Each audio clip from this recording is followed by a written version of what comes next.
जैसे कि बेटा हम आपको बता दें कि मैं बता सकता हूँ कि यहाँ की पॉपुलेशन साइज की रेट क्या है, इंक्रीजमेंट है कि डिक्रीजमेंट है, यानी कि और गो इनटू द मिलियंस, यानी पॉपुलेशन की जो साइज है बेटा वो मिलियन में भी जा सकती है। Chlamydomonas in pond population size technically called as population density.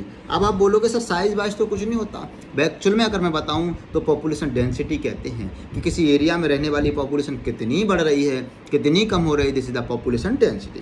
Designated as N से कहते हैं, और बेटा पॉपुलेशन डेंसिटी को हम किससे रिप्रेजेंट करते हैं, एन से रिप्रेजेंट करते हैं। किसी पार्टिकुलर एरिया में रहने वाली पॉपुलेशन डेंसिटी एन से, need not necessary to measure in number only. और बेटा ये जरूरी नहीं है कि नंबर में ही मेजर की जाए। क्या पॉपुलेशन, जैसे मान लो काउंटिंग कर लो ना, जैसे भारत की जनगणना रोज होती है, हम तो बस जनगणना के लिए यहाँ हैं, दुनिया में मजे तो आप ही ले रहे हो, है ना बेटा। देखो जो जनगणना होती है तो हम काउंटिंग कर सकते हैं, 1 2 3 4, रमेश तुम हो जाओ, सचिन इधर हो जाओ, बघेले तुम इधर हो जाइए, तुम, ये जनगणना से पता पड़ गया ना। लेकिन कुछ ऐसे भी तो होते हैं जिनकी हम पॉपुलेशन काउंटिंग नहीं कर सकते, जैसे कल्चर प्लेट पे कैसे काउंटिंग करोगे। देखो बेटा, all the total number generally most appropriate measure of population density. मैं मानता हूँ कि ज़्यादातर बेटा नंबरिंग कर लेना मोस्ट अप्रोप्रिएट मेथड है, नंबरिंग कर लेना, काउंटिंग कर लेना, गिन लेना सबसे अच्छा मेथड है पॉपुलेशन डेंसिटी प्राप्त करने का। लेकिन ये ऑलवेज फिट नहीं बैठता, जैसे it is the some cases either meaningful, meaningless और डिफिकल्ट टू डिटरमाइन। लेकिन कुछ कंडीशन ऐसी होती हैं ये अर्थलेस हो जाता है, इसका कहीं ना कहीं ऐसा लगता है कि ये वाला क्राइटेरिया सही नहीं है। जैसे इन एरिया, ध्यान से सुनना बेटा, if area there are 200 carrot grasses, 200 carrot grasses parthenium hysterophorus plant, मतलब पाइरेथियम प्लांट 200 प्लांट है एक किसी पार्टिकुलर एरिया में है, but only single huge banyan tree with a large canopy, बल्कि वहीं पर एक बरगद का प्लांट है जो बहुत बड़ी छायादार प्लांट है, लेकिन बरगद का एक प्लांट और पारिथियम के टिन्नू से छोटे छोटे 200 प्लांट। बताओ बेटा, आप बताओ मुझे, काउंटिंग में तो 200 प्लांट ज़्यादा, पॉपुलेशन उनकी ज़्यादा होनी चाहिए, लेकिन ये कहीं मीनिंगलेस नहीं लग रहा। Stating that the population of density banyan is low related to that of carrot grass, यानी कि उसकी पॉपुलेशन तो कैरेट ग्रास की तुलना में कम हो गई। Underestimating the enormous role of banyan in their community, लेकिन मैंने वहाँ पर अंडर एस्टिमेट कर दिया उस बनियान ट्री का, उस बरगद की ट्री का जो उस हैबिटेट में इतना बड़ा इम्पैक्ट है।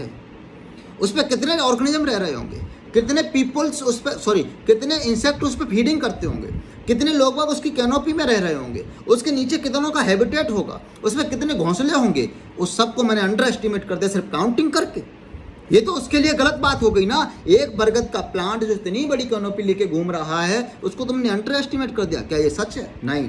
पार्थिनियम घास के जो प्लांट थे बेटा, कैरेट ग्रास के, उसका तो कोई यूज नहीं। इन सच केसेस, अब ऐसे केसेस में मैं पॉपुलेशन डेंसिटी कैसे निकालूं? आइए बेटा, in such cases the percent cover और biomass is a more meaningful measure. Percent cover, कितना एरिया कवर कर रखा है, और biomass is a more meaningful measure of the population size, यानी कि उसका बायोमास कितना है, the more meaningful. What is biomass? Biomass ये हो गया बेटा कि बायोमास ये हो गया, मान लो जैसे मान लो कोई ऑर्गेनिज्म है, ऑर्गेनिज्म में से ड्राई वेट निकाल दो, जो सॉरी फ्रेश वेट निकाल दो, जो ड्राई वेट बचा रह जाता है उसे हम बायोमास कहते हैं। बरगद का प्लांट है, बरगद के प्लांट को सूखने के लिए डाल दो और जो बाद में बचा रहेगा this is the called biomass. समझ गए? The total number is again not easily adaptable measurement. ये कह रहे हैं कि total number again easily adaptable measurement नहीं है। If the population huge and counting is impossible, अगर मान लो कोई पॉपुलेशन इतनी ज़्यादा है और जिसकी काउंटिंग होना बड़ा मुश्किल काम है, फिर भी ये क्राइटेरिया फिट नहीं बैठता, और एवरी टाइम कंज्यूमिंग, और बहुत टाइम कंज्यूमिंग भी होता है। आप जान लो बेटा 10 साल बाद जनगणना होती है, तो टाइम कंज्यूमिंग नहीं है? जी हाँ। If you have a dense laboratory culture of the bacteria in a petri dish, what is the best measure of reported density? बताओ बेटा, आप पेट्री डिश में अगर कोई बैक्टीरिया कल्चर कर रहे हैं, वहाँ तो मिलियंस ऑफ बैक्टीरिया एक पेट्री डिश में होते हैं। कल्चर मीडिया, आप माइक्रोबायोलॉजी डिपार्टमेंट में जाके देखोगे तो कल्चर मीडिया में बेटा मिलियंस ऑफ बैक्टीरिया का मैं काउंटिंग कर लूँगा, 1 2 3 नहीं, this is not best matter. क्या होगा वो फिर? Sometime for certain ecological investigation there no need to know the absolute population density।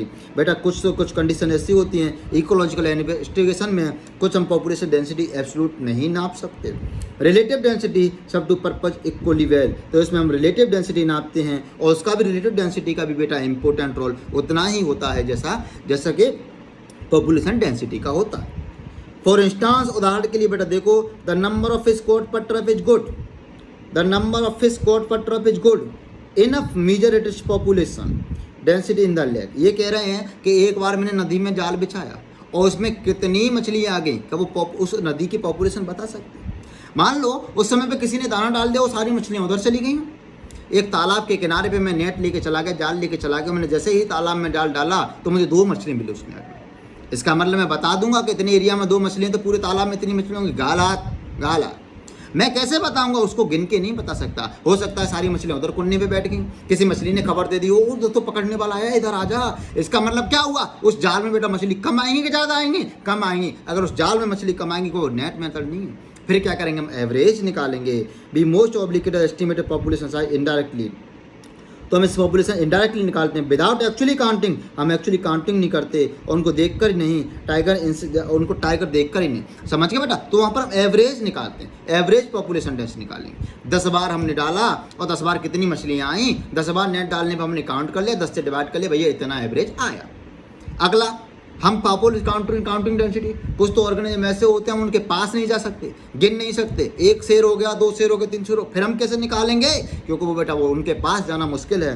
तो ऐसे the tiger census in our national park, the tiger reserve often based on pug marks and faecal palette.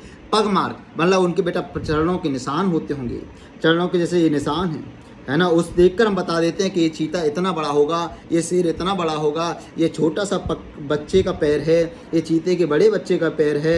इसके हम देखकर बता सकते हैं कि इस एरिया में, इस जंगल में कितने शेर और कितने चीते रह रहे हैं, पग मास देख के। एंड फीकल प्लेटेड, यानी फीकल पैलेट देखकर, जो फीकल पैलेट होता है उससे हम एनस का साइज देख लेते हैं कि मतलब जैसे किसी का फीकल पैलेट ये है और किसी के फीकल पैलेट से हम देख लेते हैं कि इनकी जो एनल एरिया, सरफेस एरिया होगा, वो एनल का कितना होगा। वो एनल का सरफेस एरिया बेटा एज के हिसाब से बढ़ता जाता है, उससे हम देखकर बता सकते हैं कि यहाँ पर कितने शेर और कितने शेर के बच्चे रह रहे हैं, क्योंकि उनके पास जाकर हम काउंटिंग नहीं कर सकते। अरे यार तुम तो वही वाले शेर हो जिसको हमने पहले गिन लिया, दोबारा क्यों आ रहे हो, तुम साइड में हट जाओ।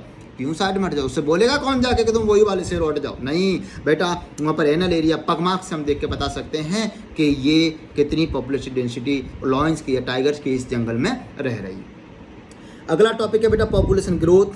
कैसे पॉपुलेशन ग्रोथ होती है, कैसे नहीं होती। बने रहिए आप हमारे साथ। Thank you so much.